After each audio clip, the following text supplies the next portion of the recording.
Hello and welcome to the Fossil Huntress podcast. Today we're going to talk about where to find fossils in the fields. We talked a little bit about what a fossil is. So it's an organism, a plant, shell, tooth, bone that's been mineralized and left behind, and either in the shape of the animal or in the footprint or impression that they left.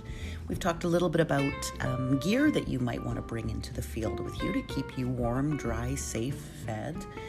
Now we're going to talk a little bit about where you can best find fossils. And it won't be a geology lesson beyond fossils are generally found and most easily found in sedimentary rock. But that's not super helpful if you're living in Kansas or the UK and you don't want to go searching for rock formations. You want to get some field trip guides so that you can get into the field and have the greatest chance of success. So the first thing I'll say is Google is your friend. The easiest and simple and most direct way to find fossils in your area is to do a little search. So if you're in Australia, if you're in the UK, you want to narrow it to your region, so maybe type in Alabama fossils or Alabama Paleo Society and see what comes up for you in your area. I can tell you that there's a ton of great field guides. I have some for Milwaukee, several for the British Isles, West Dorset.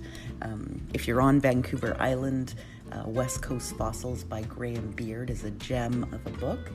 So there may be a guide specific to your area or specific to your country, which is not super helpful, but it'll give an overview. But it's highly probable within your state or province somebody's done some work and published. They may have published looking for something that is not a fossil. So they might have been doing some looking for some coal resources from the Geologic Survey, and they note the fossils that they found in that area, or they may have written something very specific.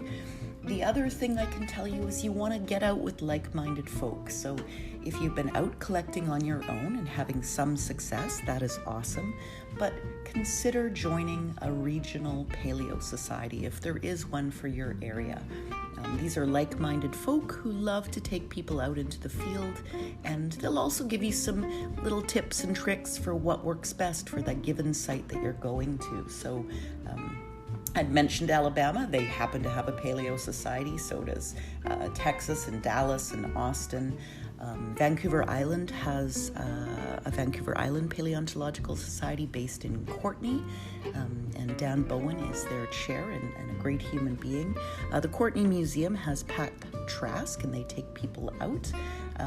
There's a New York Paleo Society, a Mid-America Paleo Society, Tumbler Ridge, Southern California. So do a little look and see who's in your neck of the woods. You might have to do a little bit of driving to meet up with them.